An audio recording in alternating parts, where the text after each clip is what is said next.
ಈ ಕೊರೋನಾ ಟೈಮಲ್ಲೂ ಅಷ್ಟೇ ಪಾಪ ಕೊರೋನಾ ಅನ್ನತ್ತೆ ಏನು ಇಲ್ಲ. ಅವ್ರು ಯಾರಿಗೋ ಬಂತು ಅಂದ್ಬಿಟ್ಟು ಆ ಹೆದರಿಕೆಲ್ಲ ಒಂದಷ್ಟು ಜನ ಸತ್ತೋಗ್ಬಿಟ್ರು. ನನ್ನ ಫ್ರೆಂಡ್ಸ್ಗಳು ಕ್ಲಾಸ್ಮೇಟ್ಗಳು ಸುಮಾರು ಜನ ಹೋಗ್ಬಿಟ್ರು. ಗೊತ್ತಿರೋರು ಬಹಳ ಆತ್ಮೀಯರು ತೀರ್ಕೊಂಡ್ಬಿಟ್ರು. ಬಹಳ ನೋವಾಯಿತು. ಸೊ ರೀಸನ್ ಏನು ಅಂದರೆ ನಿಜವಾಗ್ಲೂ ಅವರು ಆ ಭಯವನ್ನು ತಡ್ಕೊಳ್ಳೋದಿಲ್ಲ. ಮುಂದೆ ಒಂದು ದಿವಸ ನನ್ನ ಆಸೆ ಅಂತ ಏನಾದರೂ ನಾನು ಗುರುಕುಲ ಮಾಡಿದ್ರೆ ಗುರುಕುಲದಲ್ಲಿ ಫಸ್ಟ್ ಕಲಿಸೋದೇ ಧೈರ್ಯ. ಈ ಶಾಸ್ತ್ರ ಸಂಪ್ರದಾಯ ಇವೆಲ್ಲ ಬಿಟ್ಬಿಡ್ತೀನಿ. ಅವೆಲ್ಲ ನಯಾ ಪೈಸೆಗೆ ಉಪಯೋಗ ಇಲ್ಲ. ಎಜುಕೇಶನ್ ಅಂದರೆ ನನ್ನ ಪ್ರಕಾರ ಓದಕ್ಕೆ ಬರಬೇಕು, ಮಾತಾಡಕ್ಕೆ ಬರಬೇಕು, ಬರೆಯಕ್ಕೆ ಬರಬೇಕು, ಮುಗ್ದೋಯ್ತು ಅಷ್ಟೇ. ಇದೇ ಎಜುಕೇಶನ್.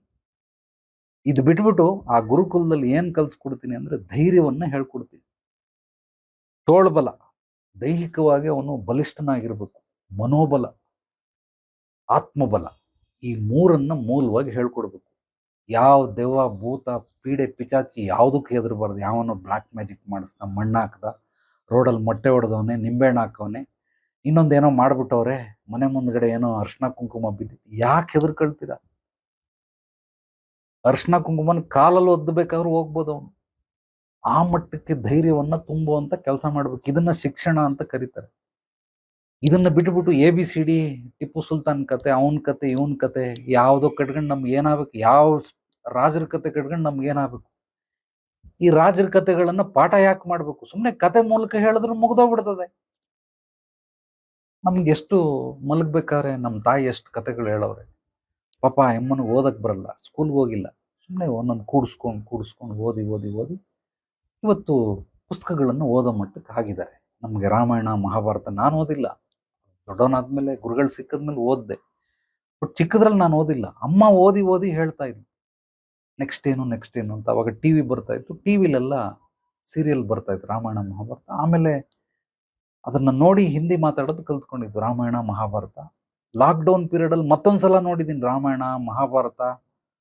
ಆಮೇಲೆ ವಿಕ್ರಮ್ ಬೇತಾಳ್, ಸತ್ಯ ಹರಿಶ್ಚಂದ್ರ, ಅದಾದ್ಮೇಲೆ ಬುದ್ಧನ ಜಾತಕ ಕಥೆಗಳು ಅಂತ ಬುದ್ಧಂದು ಒಂದು ಸ್ಟೋರಿ ಬರ್ತಾ ಇತ್ತು, ಅದನ್ನ ನೋಡಿದೆ. ಎಲ್ಲ ಮಾಲ್ಗುಡಿ ಡೇಸ್, ಇದೆಲ್ಲ ಲಾಕ್ಡೌನ್ ಪೀರಿಯಡಲ್ಲಿ ಸುಮಾರು ಯಾವುದಾದ್ರು ಬ್ಯಾಲೆನ್ಸ್ ಇತ್ತು ಅದನ್ನೆಲ್ಲ ಮತ್ತೆ ಇನ್ನೊಂದ್ಸಲ ಮರುಕಳಿಸ್ದೆ. ಎಂಥ ಅದ್ಭುತವಾದಂತಹ ಕಲ್ಪನೆ ಅವೆಲ್ಲವೂ ಕೂಡ. ಸೊ ಆದ್ರಿಂದ ನಿಜವಾಗ್ಲೂ ಶಿಕ್ಷಣ ಅಂದರೆ ಈ ರೀತಿ ಧೈರ್ಯ ಕೊಡೋದೇ ಶಿಕ್ಷಣ. ಇದು ನನ್ನ ಒಂದು ವೈಯಕ್ತಿಕ ಅಭಿಪ್ರಾಯ. ಆದ್ರಿಂದ ಧೈರ್ಯ ತುಂಬಕ್ಕೆ ಹೊರತು ಈ ರೀತಿ ಭಯ ಪಡಿಸೋದ್ರಲ್ಲಿ ಅರ್ಥ ಇಲ್ಲ. ಬಟ್ ಈಗಿನ ಜನಗಳೆಲ್ಲ ಮೂಲವಾಗಿ ಅಪ್ಪ ಅಮ್ಮ ಮನೆಯಲ್ಲಿ, ಸಮಾಜದಲ್ಲೂ ಕೂಡ ಅದನ್ನೇ ಹೇಳ್ತಾರೆ. ಅದರಲ್ಲೂ ಈ ಸಿನಿಮಾ ರಂಗದವರಂತೂ ಬಿಟ್ಬಿಡಿ ಅದನ್ನ ಹೇಳೋದು. ನಮ್ಮ ದೇಶ ಹಾಳಾಗಿರೋದೇ ಈ ಸಿನಿಮಾದವರಿಂದ. ಬರೀ ಹೊಡೆಯೋದು, ಕೊಚ್ಚೋದು, ಬಡಿಯೋದು, ಈ ಕೆಲವೊಂದು ಈ XXX, XXX ಅಂತ ಬರ್ತದೆ, ಆ ರೀತಿ ಎಲ್ಲ ಅರೆಬರೆ ಬೆತ್ತಲೆಗಳನ್ನು ತೋರಿಸಿ ಟೆಂಪ್ಟ್ ಮಾಡಿ ಅವರಲ್ಲಿರೋ ಶಕ್ತಿ ಚೈತನ್ಯವನ್ನೆಲ್ಲ ಸರ್ವನಾಶ ಮಾಡಿ ಫುಲ್ಲು ಒಂದು ರೀತಿ ನಾಮರ್ದರನ್ನಾಗಿ ಮಾಡಿಬಿಟ್ಟವ್ರು. ಯಾರಿಗೇನು ಇಲ್ಲದೆ ಅದಂತ ಸ್ಥಿತಿಗೆ ತಂದು ಇಟ್ಬಿಟ್ಟವ್ರು. ಅವರ ಒಂದು ತೋಳ್ಬಲನೇ ಇಲ್ಲ, ಇನ್ನು ಮನೋಬಲ ಎಲ್ಲಿಂದ ಬರ್ತದೆ? ಸರಿ, ತೋಳ್ಬಲ ಇಲ್ಲದ್ರ ಬಲ, ಅಟ್ಲೀಸ್ಟ್ ಮನೋಬಲನಾದರೂ ಇದ್ರೆ ತಿಳ್ಕೊಳ್ಬೋದು. ಆತ್ಮಸ್ಥೈರ್ಯ. ಆತ್ಮ ಅಂದ್ರೇನೆ ಕೆಲವ್ರಿಗೆ ಏನು ಗೊತ್ತಿಲ್ಲ, ಇನ್ನು ಸ್ಥೈರ್ಯ ಎಲ್ಲಿಂದ ಬರ್ತದೆ?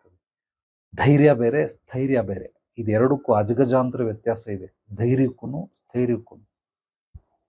ಬಟ್ ಇದ್ರ ಬಗ್ಗೆ ಎಲ್ಲ ನಮಗೆ ಮಾಹಿತಿಗಳಿಲ್ಲ. ಬಹಳ ಕಡಿಮೆ ಜನಕ್ಕೆ ಮಾತ್ರ, ಕಡಿಮೆ ಇಲ್ಲ, ಬೆರಳೆಣಿಕೆ ಎಷ್ಟು ಜನಕ್ಕೆ ಮಾತ್ರ ಗೊತ್ತು ಅಷ್ಟೇ ಪದಗಳ ಅರ್ಥ. ಎಲ್ಲರಿಗೂ ಗೊತ್ತಿಲ್ಲ. ನಾನು ಹೆಚ್ಚಾಗಿ ಅಧ್ಯಯನ ಮಾಡೋದು ಈ ಪದಗಳ ಬಗ್ಗೆ, ಸಮಸ್ಯೆಗಳಿಗೆ ಪರಿಹಾರಗಳ ಬಗ್ಗೆ. ಸೊ ಮೂಲಗಳು ಯಾವ್ದ್ಯಾವ್ದು, ಏನೇನು ಸಮಸ್ಯೆಗಳು, ತೊಂದರೆಗಳು, ಕಷ್ಟಗಳು, ಅಡೆತಡೆಗಳು, ಕುಂದುಕೊರತೆಗಳು, ಲೋಪದೋಷಗಳು, ರೋಗಗಳು, ಕಾಯಿಲೆಗಳು, ಇವೆಲ್ಲದಕ್ಕೂ ಮೂಲ ಹುಡುಕ್ತಾ ಇರ್ತೀನಿ, ಪರಿಹಾರಗಳನ್ನು ಹುಡುಕ್ತಾ ಇದ್ದೀನಿ. ಇದು ನನ್ನ ಹವ್ಯಾಸಗಳಲ್ಲಿ ಮೂಲವಾದ ಹವ್ಯಾಸ. ಕೆಲವರು ಏನು ಮಾಡ್ತಾರೆ ಈ ರೀತಿ, ಈಗ ನಾನು ಹೇಳ್ದಂಗೆ ಲೌಕಿಕದಲ್ಲಿ ಅನ್ನೋನ್ ಫ್ಯಾಕ್ಟ್ ಏನು ಅಂದರೆ ಕೇವಲ ಭಯ, ಹೆದರಿಕೆ. ಇಲ್ಲೆಲ್ಲ ಅಡೆತಡೆಗಳು, ಲೋಪದೋಷಗಳು, ಕುಂದುಕೊರತೆಗಳು ನಿಮಗೆ ಸಾಕಷ್ಟು ಕಾಣ್ತಾ ಇರ್ತದೆ. ಆಧ್ಯಾತ್ಮಿಕವಾಗಿ ಹೇಳೋದಾದರೆ ಇದೆಲ್ಲವೂ ಸಕಾರಾತ್ಮಕವಾಗಿ ನಡೀತಾ ಇರುತ್ತೆ. ಏನೋ ಒಂದು ನಿಮಗೆ ಖುಷಿ ಕೊಡುವಂಥ ವಿಚಾರ, ಸಂತೋಷ ತರುವಂಥ ವಿಚಾರ, ಆನಂದ ಪಡುವಂಥ ವಿಚಾರ. ಅಲೌಕಿಕದಲ್ಲೆಲ್ಲವೂ ಏನೇನು ನಡೀತಾ ಇದೆ ಇದೆಲ್ಲವೂ ಪರಮಾನಂದ. ಇದು ಲೌಕಿಕದಲ್ಲಿರೋರ್ಗೆ ಅರ್ಥ ಆಗೋದಿಲ್ಲ. ಕೆಲವರು ಆಧ್ಯಾತ್ಮಿಕದಲ್ಲಿರೋರಿಗೂ ಅಲೌಕಿಕದ ಭಾಷೆ ಅರ್ಥ ಆಗೋದಿಲ್ಲ. ನಾನು ಒಂದು ಉದಾಹರಣೆ ಕೊಟ್ಟೆ ನಿಮಗೆ. 15 kg ತೂಕ, 300 kg ತೂಕ, ಟನ್ಗಟ್ಟಲೆ ತೂಕ. ಟನ್ಗಟ್ಟಲೆ ಇರೋದನ್ನ 300 kg ಹಾಕಿದ್ರೆ ಅದು ತೂಗೋದಿಲ್ಲ. 300 kg ಇರೋದನ್ನ 15 kg ಇರೋದು ಹಾಕಿದ್ರೆ ಅದು ತೂಗೋದಿಲ್ಲ. ಯಾಕೆ ತೂಗಲ್ಲ ಅಂದರೆ ಅದ್ರ ಕೆಪಾಸಿಟಿ ಮಿನಿಮಮ್ ಮ್ಯಾಕ್ಸಿಮಮ್ ಅನ್ನೋದು ಇಷ್ಟೇ ಇರುತ್ತೆ. ಆದ್ದರಿಂದ ನೀವು ಅಷ್ಟೇ, ನಿಮ್ಮ ಮೆದುಳು ಇದಕ್ಕೆ ಲಿಮಿಟ್ ಇಲ್ಲ, ಇದು ಅನ್ಲಿಮಿಟ್ ಅಲ್ಲ, ಇದು ಇನ್ಫಿನೈಟ್. ಇದು ಆ ಲೆವೆಲ್ಗೆ ನಿಮ್ಮ ಸ್ತರಗಳನ್ನು ನೀವು ಹೆಚ್ಚಿಸ್ಕೊಳ್ಬೇಕು. ಅದು ಕೇವಲ ಜ್ಞಾನದಿಂದ ಮಾತ್ರ ಸಾಧ್ಯ. ಸಾಕಷ್ಟು ಜನ, ಗುರುಜಿ ನಿಮ್ಮ ಚಾನಲ್ ಬೆಳೀತಾ ಇಲ್ಲ, ನೀವು ಇಂತಿಂಥ ವಿಚಾರ ಮಾತಾಡಿ ಖಂಡಿತವಾಗ್ಲೂ ಬೆಳೆಯುತ್ತೆ ಅಂತ ಹೇಳ್ತಾರೆ. ನಾನು ಅದನ್ನು ಮಾಡ್ತಾ ಇಲ್ಲ. ರೀಸನ್ ಏನು ಅಂದರೆ, ದುಡ್ಡು ಮಾಡಂಗಿದ್ರೆ ಬೇಜಾನ್ ಮಾಡ್ಬೋದು. ನನಗೆ ನಂಬರ್ ಗಿಂಬರೆಲ್ಲ ಅಳಿಸ್ಬಿಟ್ಟು ಕೇವಲ ಯೂಟ್ಯೂಬಲ್ಲಿ ಯಾವುದು ವೀಕ್ಷಣೆ ಜಾಸ್ತಿ ಆಗುತ್ತೆ ಅದನ್ನೇ ಮಾಡ್ಕೊಂಡು ಕುತ್ಕೊಳ್ಬೋದು. ನಾನು ಆ ರೀತಿ ಮಾಡೋದಿಲ್ಲ. ಜ್ಞಾನ ಹಂಚುವಂಥ ಕೆಲಸ ಗುರುಗಳು ಮಾರ್ಗದರ್ಶನ ನೀಡಿದ್ದಾರೆ, ಆಜ್ಞೆ ಮಾಡಿದ್ದಾರೆ, ಅದನ್ನು ಪರಿಪಾಲನೆ ಮಾಡ್ತಾ ಇದ್ದೀನಿ. ಹಂಗೇನಾದರೂ ನಾನು ಏನಾದ್ರು ಜ್ಯೋತಿಷ್ಯ, ಸಂಖ್ಯಾಶಾಸ್ತ್ರ, ವಾಸ್ತುಶಾಸ್ತ್ರ ಹೇಳಕ್ಕೆ ಕುತ್ಕೊಂಡ್ರೆ 1 ತಿಂಗಳಲ್ಲಿ 1,00,000 ಸಬ್ಸ್ಕ್ರೈಬರ್ ಆಗ್ಬಿಡ್ತಾರೆ. ಬೇರೆಯವ್ರಿಗಿಂತ ಅದ್ಭುತವಾಗಿ ಹೇಳ್ತೀನಿ. ಬಟ್ ನಾನು ಅದನ್ನು ಮಾಡೋದಿಲ್ಲ. ಜ್ಞಾನ ಹಂಚೋ ಕೆಲಸ ಮಾಡ್ತಾ ಇದ್ದೀನಿ. ಗುರುಗಳು ಹೇಳ್ಕೊಟ್ಟಿದ್ದ ಮಾರ್ಗನ ಒಂದು ಚೂರು ಆ ಕಡೆ ಈ ಕಡೆ ಜರುಗ್ದೇನೆ ನೀಟಾಗಿ ಈ ಕುದುರೆ ಹಿಂಗೆ ಮಾಡ್ತಾರಲ್ಲ ಆ ರೀತಿ ಮಾಡ್ತಾ ಇದ್ದೀನಿ. ಬಟ್ ಕೆಲವರು ಸಪೋರ್ಟ್ ಮಾಡಲ್ಲ, ಲೈಕ್ ಮಾಡಲ್ಲ, ಕಾಮೆಂಟ್ ಮಾಡಲ್ಲ, ಶೇರ್ ಮಾಡಲ್ಲ, ಸಬ್ಸ್ಕ್ರೈಬ್ ಮಾಡಲ್ಲ. ನೋಡ್ತಾರೆ ಸಾಕಷ್ಟು ಜನ, ಬಟ್ ಅದಕ್ಕೆ ಬೆಳೆಸೋದಕ್ಕೆ ಆಸಕ್ತಿ ಇಲ್ಲ. ಎನಿವೆ, ಬೆಳೆಸೋದು ಬಿಡೋದೆಲ್ಲ ಭಗವಂತನಿಚ್ಛೆ. ನಾನು ಹೇಳ್ಬಿಟ್ಟಿದ್ದೀನಿ ಆಲ್ರೆಡಿ. ನಿಸರ್ಗ ಯಾವಾಗ ನನ್ನನ್ನು ಯಾವ್ಯಾವ ಸ್ಥಾನಮಾನ ಯಾವ್ಯಾವ ವರ್ಷದಲ್ಲಿ ಕೊಡ್ಬೇಕು ಅದು ಕೊಟ್ಕೊಳ್ಳುತ್ತೆ. ಗುರುಗಳಿಚ್ಛೆ, ಭಗವಂತನಿಚ್ಛೆ.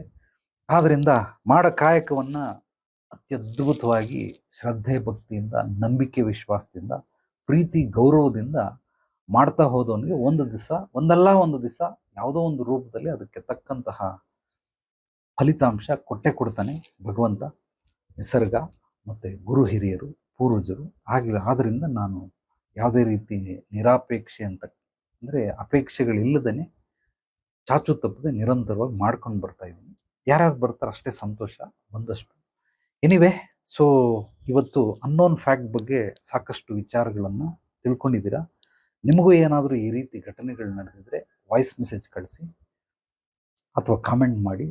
ಅಂದರೆ ನೀವು ಈ ವಿಡಿಯೋದಲ್ಲಿ ನೋಡ್ತಾ ಇರೋರು ಯಾರಾದರೂ ಇದ್ದರೆ ಖಂಡಿತವಾಗ್ಲೂ ಕಾಮೆಂಟ್ ಮಾಡ್ಬೋದು, ವಾಯ್ಸ್ ಮೆಸೇಜ್ ಕಳಿಸ್ಬೋದು. ಅದ್ರ ಬಗ್ಗೆನೂ ನಾನು ನಿಮಗೆ ಮಾತಾಡ್ತೀನಿ. ಫ್ಯಾಕ್ಟ್ ಬಗ್ಗೆ ಮಾತ್ರ ಮಾತಾಡಿದ್ದೀನಿ, ಪರಿಹಾರದ ಬಗ್ಗೆ ನಾನು ಮಾತಾಡಿಲ್ಲ.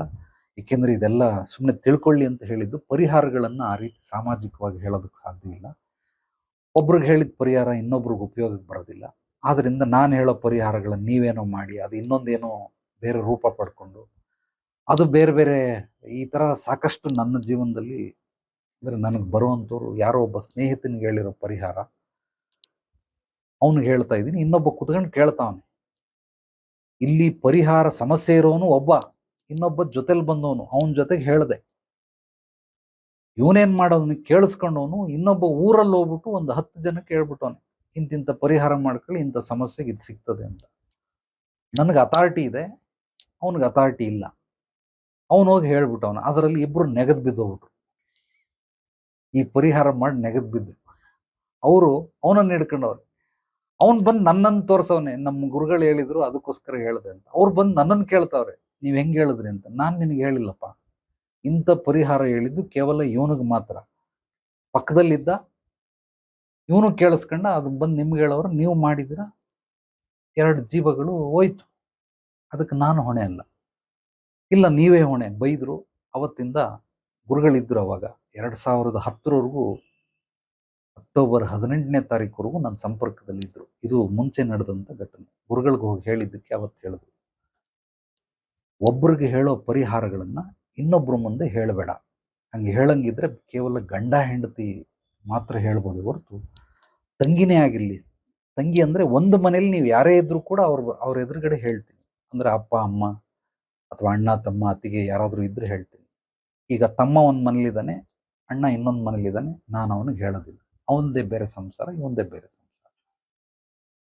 ಕೆಲವರೆಲ್ಲ ಫ್ರೆಂಡ್ಸ್ಗಳನ್ನ ಕರ್ಕೊಂಬಂದ್ಬಿಡ್ತಾರೆ ಅವ್ರ ಮುಂದೆ. ನಾನು ಹೇಳೋದಿಲ್ಲ. ಸಾಮಾಜಿಕವಾಗಿ 20% ಮಾತಾಡ್ತೀನಿ, ವ್ಯಾವಹಾರಿಕವಾಗಿ 30% ಮಾತಾಡ್ತೀನಿ, ವೈಯಕ್ತಿಕವಾಗಿ 50%. ಅದು ತೀರಾ ವೈಯಕ್ತಿಕ, 1 to 1 ಮಾತ್ರನೇ ಸಾಧ್ಯ ಹೊರತು, ಯಾವಾಗ ಈ ಅನುಭವ ಆಯಿತು, ಈ ಅನುಭವದ ನಂತರ ಪರಿಹಾರಗಳನ್ನು ಕೇವಲ ಒಬ್ಬರಿಗೆ ಮಾತ್ರನೇ ಹೇಳ್ತೀನಿ ಹೊರತು, ಇನ್ನೊಬ್ಬರು ಯಾರೋ ಫ್ರೆಂಡ್ಸು, ಅವನ ತಮ್ಮನೋ, ಚಿಕ್ಕಪ್ಪನೋ, ದೊಡ್ಡಪ್ಪನೋ ಅವ್ರ ಮುಂದೆ ನಾನು ಹೇಳೋದಿಲ್ಲ, ಹೇಳಕ್ಕೆ ಸಾಧ್ಯವಿಲ್ಲ. ಈಗ ಬಂದರೂ ಕೂಡ ನೀನು ಹೊರಗಡೆ ಹೋಗಪ್ಪ ಅಂತ ಅವನು ಹೊರಗಡೆ ಕಳಿಸಿ, ಸೊ ಇವನೊಬ್ಬನಿಗೆ ಮಾತ್ರ ಹೇಳಬಲ್ಲೆ. ಆದ್ದರಿಂದ ಯಾರಾದರೂ ಮುಂದೆ ಇದನ್ನು ನೋಡ್ತಾ ಇರೋರು ಬಂದರೆ ದಯವಿಟ್ಟು ನಿಮ್ಮ ಫ್ರೆಂಡ್ ಜೊತೆಲ್ಲ ಅಥವಾ ತಂಗಿ ಜೊತೆಲ್ಲ ಭಾವನ ಜೊತೆಲ್ಲ ಖಂಡಿತವಾಗ್ಲೂ ಬರಬೇಡಿ. ಏನೋ ಹೆಣ್ಮಕ್ಳಿಗೆ ಕೆಲವೊಬ್ಬರು ಭಯ ಇರುತ್ತೆ, ಆದ್ದರಿಂದ ಕರ್ಕೊಂಬರ್ತಾರೆ. ಬಟ್ ನಾನು ನಿಮ್ಮ ಹತ್ರನೇ ಮಾತಾಡೋದು ಹೊರತು ಅವ್ರ ಎದುರುಗಡೆ ಮಾತಾಡ್ತೀನಿ, ಪರಿಹಾರಗಳನ್ನು ಹೇಳೋದಿಲ್ಲ. ರೀಸನ್ ಏನು ಅಂದರೆ ಆ ಪರಿಹಾರ ನಿನಗೆ ಮಾತ್ರ ಸೂಕ್ತ ಹೊರತು ಎಲ್ರಿಗೂ ಸೂಕ್ತ ಆಗೋದಕ್ಕೆ ಸಾಧ್ಯವಿಲ್ಲ. ಸೊ ಎನಿವೆ, ಲೌಕಿಕ, ಆಧ್ಯಾತ್ಮಿಕ, ಅಲೌಕಿಕ ಈ 3 ಸ್ತರಗಳು, ಒಂದು ಬೇಸಿಕ್, ಇನ್ನೊಂದು ಅಡ್ವಾನ್ಸ್, ಮತ್ತೊಂದು ಮಾಸ್ಟರ್ ಲೆವೆಲ್ ಅಂತ ತಿಳ್ಕೊಳ್ಳಿ. ಅದಕ್ಕೆ ಉದಾಹರಣೆನೂ ಕೂಡ ಕೊಟ್ಟಿದ್ದೀನಿ. ಇದೆಲ್ಲವೂ ನಡೀತಾ ಇರುತ್ತೆ. ಲೌಕಿಕದಲ್ಲಿ ಯಾರ್ಯಾರು ನೀವು ಕೂಡ ನೋಡ್ತಾ ಇರೋಂಥವ್ರು ಭಯ ಬಿದ್ದರೆ, ಈ ಭಯಕ್ಕೆ, ಹೆದರಿಕೆಗೆ ಕಾರಣ ಏನು ಅಂದರೆ ನೀವಿನ್ನೂ ಆ ಸ್ತರದಲ್ಲೇ ಇದ್ದೀರಾ, ಅದಕ್ಕೋಸ್ಕರ ನಿಮಗೆ ಭಯ ಆಗ್ತಾ ಇದೆ.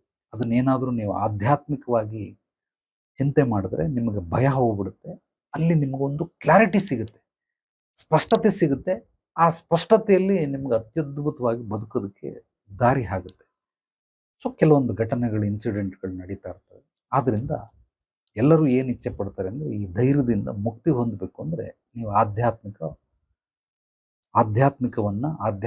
ಜೀವನವನ್ನು ಅಳವಡಿಸ್ಕೊಳ್ಬೇಕು. ಸುಬೋಧಿನಿ ಆಧ್ಯಾತ್ಮಿಕ ಪರಿಹಾರ ಕೇಂದ್ರ, ಇದು ನನ್ನ ಆಫೀಸ್ಗೆ ಇಟ್ಟಿರುವಂಥ ಹೆಸರು. ನಾಳೆ ಮುಂದೆ ಆಶ್ರಮ ಮಾಡಿದ್ರು ಸುಬೋಧಿನಿ ಜ್ಞಾನವನಾಶ್ರಮ ಅಂತಲೇ ಮಾಡೋದು. ಇದೇ ಹೆಸರು ಫಿಕ್ಸ್. ಇದು ಜ್ಞಾನ ವನಾಶ್ರಮ. ವನ ಅಂದರೆ ಕಾಡು ಅಂತ, ಜ್ಞಾನದ ಕಾಡು, ಜ್ಞಾನದ ಅಡವಿ, ಜ್ಞಾನದ ಕಾನನ. ಸೊ ಅದರ ಒಂದು ಆಶ್ರಮ ಸುಬೋಧಿನಿ ಜ್ಞಾನವನಾಶ್ರಮ. ಅಂದರೆ ಜ್ಞಾನಕ್ಕೆ ಮೊಟ್ಟ ಮೊದಲ ಆದ್ಯತೆ, ಮಾನ್ಯತೆ. ಜ್ಞಾನ ಎಲ್ಲಿ ಸಿಗುತ್ತೆ? ಆಧ್ಯಾತ್ಮಿಕದಲ್ಲಿ ಸಿಗುತ್ತೆ. ಆಧ್ಯಾತ್ಮ ಅಂದ್ರೆ ಏನು? ಸಂಪೂರ್ಣ ನಿಸರ್ಗ ಸೂತ್ರಗಳು, ನಿಸರ್ಗ ರಹಸ್ಯಗಳು, ತಂತ್ರಗಳು, ಯುಕ್ತಿಗಳು. ಸೊ ಅದನ್ನು ಮೀರಿ ಇನ್ನೊಂದು ನಿಮಗೆ ಆಧ್ಯಾತ್ಮಿಕ ಭಾಷೆಯಲ್ಲಿ ಹೇಳಬೇಕು ಅಂತಂದ್ರೆ ಆತ್ಮದ ಅಧ್ಯಯನ ಅಂತ. ಅಂದ್ರೆ ನಿನ್ನನ್ನು ನೀನು ತಿಳ್ಕೊ, ಆಮೇಲೆ ಇನ್ನೊಬ್ಬರ ಬಗ್ಗೆ ತಿಳ್ಕೊಳ್ಳುವಂತೆ. ಆದ್ರಿಂದ ಆಧ್ಯಾತ್ಮಿಕವಾಗಿರೋರಿಗೆ ಖಂಡಿತವಾಗ್ಲೂ ಯಾರಿಗೂ ಭಯ ಆಗೋದಿಲ್ಲ, ಹೆದರಿಕೆ ಬರೋದಿಲ್ಲ. ಅವ್ರು ಏನನ್ನು ಬಂದರೂ ಹೆದರ್ಸ್ತಾರೆ, ಏನನ್ನು ಬಂದರೂ ಅದ್ಭುತವಾಗಿ ಹೆಜ್ಜೆಗಳನ್ನು ಹಾಕ್ಕೊಂಡು, ನಮ್ಮ ವಿವೇಕಾನಂದರು ಹೇಳ್ದಂಗೆ ಏಳಿ ಹೆದ್ದೇಳಿ ಗುರಿ ಮುಟ್ಟುವ ಹೊರಗು ನಿಲ್ಲದಿರಿ. ಆ ರೀತಿ ಆಧ್ಯಾತ್ಮಿಕದಲ್ಲಿರೋರು ಖಂಡಿತವಾಗ್ಲೂ ಮುಂದೆ ಬಂದೇ ಬರ್ತಾರೆ, ಬೆಳೆದೇ ಬೆಳೀತಾರೆ. ಯಾವಾಗ ನಿಮಗೆ ಹೆದರಿಕೆ ಸ್ಟಾರ್ಟ್ ಆಯಿತು, ಭಯ ಸ್ಟಾರ್ಟ್ ಆಯಿತು ಅಂತ ಅಂದೆ ನಿಮಗೆ ಗೊತ್ತಾಗುತ್ತೆ. ಆಗ ತಿಳ್ಕೊಳ್ಳಿ ನಿಮ್ಮ ಸ್ತರ ಬೇಸಿಕ್ ಲೆವೆಲಲ್ಲಿದೆ, ಅಂದರೆ ಲೌಕಿಕವಾಗಿ ಜೀವಿಸ್ತಾ ಇದ್ದೀರಾ ಅಂತ. ಯಾವಾಗ ನಿಮಗೆ ಧೈರ್ಯ ಬಂತು, ಯಾವಾಗ ನಿಮಗೆ ಒಂದು ಮನೋಬಲ, ಆತ್ಮಬಲ ಹೆಚ್ಚಾಗುತ್ತೆ, ಆಗ ತಿಳ್ಕೊಳ್ಳಿ ನೀವು ನಿಸರ್ಗದತ್ತವಾಗಿ ಜೀವಿಸ್ತಾ ಇದ್ದೀರಾ, ಅಂದರೆ ಆಧ್ಯಾತ್ಮಿಕವಾಗಿ ಜೀವಿಸ್ತಾ ಇದ್ದೀರಾ. ಸೊ ಎನಿವೆ, ಮುಂದಿನ ವಾರ ಯಾವ ಪ್ರಶ್ನೆಗೆ ನಿಮಗೆ ಉತ್ತರಗಳು ಬೇಕು ನೀವು ಕೂಡ ನನ್ನ ವಾಟ್ಸಪ್ಪಲ್ಲಿ ಕಳಿಸಿ, ಇಂತಿಂಥ ವಿಷಯಗಳ ಬಗ್ಗೆ ಮಾತಾಡಿ ಅಂತ. ಅದಕ್ಕೂ ನಾನು ಸದಾ ಸಿದ್ಧನಾಗಿರ್ತೀನಿ. ಯಾವುದು ಹೆಚ್ಚು ಓಟ್ ಬೀಳುತ್ತೆ ಅಂಥ ವಿಷಯಗಳನ್ನು ತಗೊಂಡು ಮಾತಾಡೋದಕ್ಕೆ ಇಚ್ಛೆ ಪಡ್ತೀನಿ. ಸೊ ತಮ್ಮ ಅತ್ಯಮೂಲ್ಯವಾದ ಸಮಯವನ್ನು ಕೊಟ್ಟು ಸತ್ಸಂಗ ಕಾರ್ಯಕ್ರಮದಲ್ಲಿ ಭಾಗವಹಿಸಿದಂಥವ್ರಿಗೆ, ಈ ವಿಡಿಯೋ ನೋಡ್ತಾ ಇರೋರಿಗೆ ನನ್ನ ತುಂಬ ಹೃದಯದ ಧನ್ಯವಾದಗಳು. ಎಲ್ರಿಗೂ ಒಳ್ಳೆಯದಾಗಲಿ. ನಾಳೆ ಮತ್ತೆ ಭೇಟಿಯಾಗೋಣ ಮತ್ತಷ್ಟು ಸತ್ವಭರಿತ ವಿಚಾರಗಳೊಂದಿಗೆ. ಎಲ್ಲರೊಳಗಡೆಗಿರುವ ಭಗವಂತನಿಗೆ ನನ್ನ ಭಕ್ತಿಪೂರ್ವ ಪ್ರಣಾಮಗಳು. ಸರ್ವೇ ಜನೋ ಸುಖಿನೋ ಭವಂತು. ಶುಭರಾತ್ರಿ. ಓಕೆ ಸ್ನೇಹಿತರೆ, ನಾನು ನಿರ್ಗಮಿಸ್ತಾ ಇದ್ದೀನಿ. ಓಂ ಶ್ರೀ ಗುರುಭ್ಯೋ ನಮಃ. ಮತ್ತೊಂದು ವಿಚಾರ ತಿಳಿಸ್ತೀನಿ. ಮುಂದಿನ ತಿಂಗಳು ದಶಮಹಾವಿದ್ಯೆ ಅಂತ ಒಂದು ಆನ್ಲೈನ್ ತರಗತಿಯನ್ನು ಮಾಡ್ತಾ ಇದ್ದೀನಿ. ಆಸಕ್ತಿ ಇರೋರು ಭಾಗವಹಿಸ್ಬೋದು. ಅದರ ವಿಡಿಯೋಗಳನ್ನು ನಾನು ನಿಮಗೆ ಗ್ರೂಪಲ್ಲಿ ಕಳಿಸ್ತೀನಿ. ಅದನ್ನು ನೋಡಿಕೊಂಡು ಯಾರ್ಯಾರಿಗೆ ಆಸಕ್ತಿ ಇದೆ, ಬೆಳಿಗ್ಗೆ ಹೊತ್ತಿರುತ್ತೆ, 12 ದಿವಸದ ಆನ್ಲೈನ್ ಕ್ಲಾಸ್ ಇದು. ಅದಕ್ಕೆ ನೀವೆಲ್ಲ ಸೇರ್ಕೊಳ್ಳಿ. ನಾನು ಹೇಳ್ಕೊಡುವಂಥ ಎಲ್ಲ ವಿಚಾರಗಳು, ಇದು ಯಾವುದು ಕಲೆಗಳು, ವಿದ್ಯೆಗಳಲ್ಲ, ಜ್ಞಾನ. ಜೀವನಕ್ಕೆ ಬಹಳ ಬಹಳ ಅತ್ಯವಶ್ಯಕವಾಗಿ ಬೇಕಾಗಿರುವಂತಹ ವಿಚಾರಗಳು. ಮನೋಬಲ, ತೋಳ್ಬಲ, ಮನೋಬಲ, ಆತ್ಮಬಲವನ್ನು ಹೆಚ್ಚಿಸುವಂಥ ಈ ಎಲ್ಲ ಕ್ರಿಯೆಗಳು. ವಾಟ್ ಈಸ್ ಸ್ಪಿರಿಚುಯಾಲಿಟಿ ಅಂದರೆ, ಗುರುಗಳು ಹೇಳ್ತಾ ಇದ್ರು, ಕ್ಲಾರಿಟಿ ಈಸ್ ಎ ಸ್ಪಿರಿಚುಯಾಲಿಟಿ ಅಂತ. ಯಾವ ಮನುಷ್ಯನಿಗೆ ಎಷ್ಟು ಸ್ಪಷ್ಟತೆ ಇರುತ್ತೋ ಅಷ್ಟು ಅದ್ಭುತವಾಗಿ ಜೀವಿಸೋದಕ್ಕೆ ಅವನಿಗೆ ದಾರಿ ಆಗುತ್ತೆ, ಹಾದಿ ಕಾಣಿಸುತ್ತೆ. ಆದ್ದರಿಂದ ಓಕೆ, ಧನ್ಯವಾದಗಳು. ಶುಭರಾತ್ರಿ.